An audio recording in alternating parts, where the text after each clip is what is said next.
नमस्ते दोस्तों, आप सभी का आपके YouTube चैनल जी क्लासेस 05 पर स्वागत है। तो मैंने आप लोगों को चैप्टर 1 और चैप्टर 2 बता दिया है। तो आप लोग यदि उस वीडियो को नहीं देखे हैं तो आप लोग उस वीडियो को ज़रूर से ज़रूर देख लीजिए। तो आप लोगों को चैप्टर 3 आज मैं बताऊँगा। तो आप लोग यदि इस चैनल पर नए हैं तो सब्सक्राइब कर लीजिए और अपने दोस्तों को शेयर कर लीजिए।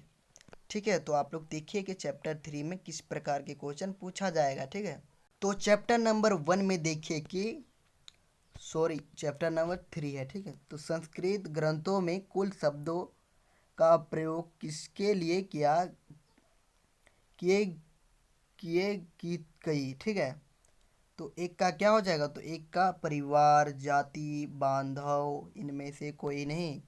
तो एक का हो जाएगा, वो हो जाएगा एक का ऑप्शन नंबर है परिवार के लिए। ठीक है, क्वेश्चन नंबर 2 कि महाभारत की रचना किसने की।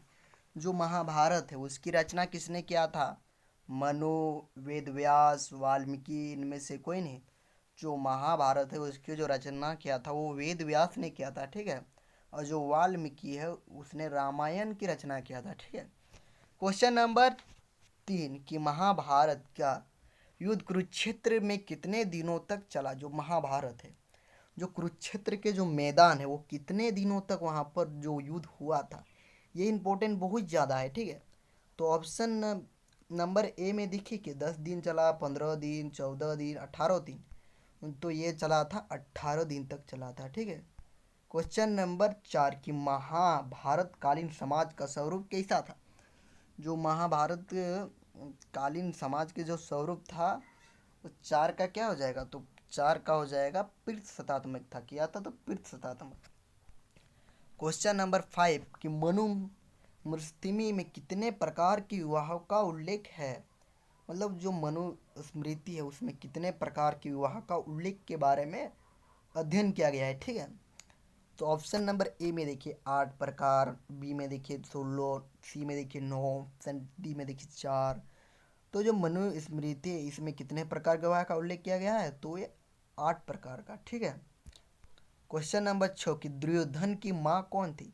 जो दुर्योधन था उसकी माँ का क्या नाम था, तो 6 का क्या हो जाएगा, गांधारी था। क्या था, गांधारी। क्वेश्चन नंबर 7 कि मानव के संपूर्ण जीवन को कितने भागों में बांटा गया। जो मानव है उसके जो संपूर्ण जीवन है उसको कितने भागों में बांटा गया है, तो 5 का हो जाएगा, नहीं 6 का हो जाएगा, ऑप्शन नंबर ए हो जाएगा। तो 5 भागों में बांटा गया है। मानव के संपूर्ण जीवन को हम लोग 5 भागों में बांटा गया है। ठीक है, तो क्वेश्चन नंबर 8 कि महाभारत की रचना किस भाषा में हुई।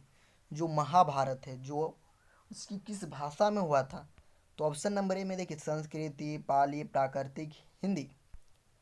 तो महाभारत की जो रचना थी वो किस भाषा में किया गया था, तो वो संस्कृति भाषा में। ठीक है, क्वेश्चन नंबर 9 की पुराणों की संख्या कितनी है। तो पुराणों की संख्या जो पूछा जा रहा है वो है 18 गो है। ठीक है, क्वेश्चन नंबर 10 कि महाभारत की फारसी अनुवाद का नाम क्या था। जो महाभारत का जो फारसी भाषा में उसको क्या कहा जाता था। ठीक है, 10 में पूछा जा रहा है, तो उसको राजमन नामा कहा जाता था। ठीक है, तो आप लोगों को समझ में आ रहा है तो आप लोग कमेंट कीजिए और सब्सक्राइब कर लीजिए और अपने दोस्तों को शेयर कीजिए। क्वेश्चन नंबर 11 की मृच्छकटिकम के लेखक कौन है। तो 11 का क्या हो जाएगा, right answer option number A हो जाएगा, शूद्रक हो है। ठीक है, ठीक है, आप लोगों को समझ में आ गया होगा। तो देखिए मैं आप लोगों को आप डायरेक्ट आप लोगों को सब्जेक्टिव बताने का प्रयास कर रहा हूँ क्योंकि ऑब्जेक्टिव इतना ही आप लोगों को पूछा जाएगा। ठीक है, तो क्वेश्चन नंबर 1 में देखिए कि महाकाव्य से आप क्या समझते हैं। तो महाकाव्य से एक लंबी कविता जिसे किसी नायक अथवा राष्ट्र के जीवन की उपलब्धियों के विशद वर्णन को ही जैसे महाभारत कहते हैं। ठीक है, क्वेश्चन नंबर 2, और ये क्वेश्चन इस बार एग्जाम में पूछा गया था कि गोत्र को परिभाषित करें। तो गोत्र प्राचीन मानव समाज द्वारा बनाए गए रीति रिवाज हिस्सा है। मतलब जो गोत्र है वो मानव द्वारा समाज में बनाए गए रीति रिवाज का एक हिस्सा है जो यह निश्चित करता है कि एक व्यक्ति किस पूर्वज की संतान है। इसी को हम लोग गोत्र कहते हैं। ठीक है, तो ये आप लोग समझ में आ गया होगा। क्वेश्चन नंबर 3 कि स्त्री धन से आप क्या समझते हैं? तो स्त्री धन। विवाह के समय स्त्री को प्राप्त उपहार स्वरूप धन को स्त्री धन कहा जाता है। मतलब ठीक है, जब उसका विवाह होता है स्त्री का तो उसको उपहार दिया जाता है, उसको ही हम लोग स्त्री धन कहा जाता है। जैसे कि यह दहेज से भिन्न है। मतलब आप लोग इसको दहेज मत समझे, क्योंकि यह दहेज वर पक्ष को दिया जाता है। स्त्री धन को संपूर्ण रूप से स्त्री का अधिकार होता है। ठीक है, तो आप लोगों को समझ में आ गया होगा। क्वेश्चन नंबर 4 कि मनुस्मृति का दोहान दो महत्व लिखिए। तो इसका जो दो महत्व है, यह तत्कालीन समाज के नियमों तथा रीतियों का वर्णन देता है या और हमें देखिए कि इसका प्रभाव आज भी समाज में दिखलाई जाती है। ठीक है, क्वेश्चन नंबर 5 कि कुल और जाति का क्या अर्थ है? जो कुल है और जाति में क्या अर्थ है? तो देखिए कि संस्कृत ग्रंथों में कुल शब्द का प्रयोग परिवार के लिए है। जो कुल है वो परिवार के लिए इसका प्रयोग किया गया है। और जाति शब्द का बांधवों के बड़े समूह के लिए होता है। ठीक है, क्वेश्चन नंबर 6 कि अंतर्विवाह से क्या तात्पर्य? जो अंतर्विवाह है उसका क्या तात्पर्य है? तो अंतर्विवाह में वैवाहिक संबंध समूह के मध्य ही होते हैं। यह समूह गोत्र, कुल अथवा जाति या फिर एक ही स्थान पर बसने वाले लोगों को ही हम लोग अंतर्विवाह कहते हैं। क्वेश्चन नंबर 7 कि नाट्य शास्त्र के लेखक कौन है? तो नाट्य शास्त्र के जो लेखक वो भरत मुनि है। कौन है? भरत मुनि।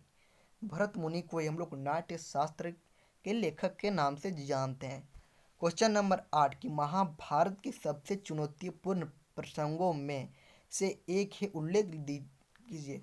तो महाभारत के सबसे चुनौतीपूर्ण में से एक द्रौपदी का 5 पांडव के साथ विवाह है। ठीक है, यह बहुपति कई पतियों वाला महिला की प्रथा का एक उदाहरण है, जैसे महाकाव्य का एक केंद्रीय विषय है। ठीक है, क्वेश्चन नंबर 9 कि धर्म शास्त्रों के अनुसार ब्राह्मणों के दो आदर्श व्यवसायों का उल्लेख करें। ठीक है, तो धर्म शास्त्रों के अनुसार ब्राह्मणों के दो आदर्श व्यवसाय इस प्रकार है। ठीक है, जैसे कि वेद पढ़ना और पढ़ाना। तो मतलब ब्राह्मणों के दो आदर्श व्यवसाय क्या क्या है धर्मशास्त्रों के अनुसार? तो वेद पढ़ना और पढ़ाना। ठीक है, यज्ञ करना और उपहार प्राप्त करना। ठीक है, क्वेश्चन नंबर 10 पूछा गया है कि पंचम वेद की संज्ञा किससे दी गई है? तो पंचम वेद की संख्या महाभारत को दी गई है।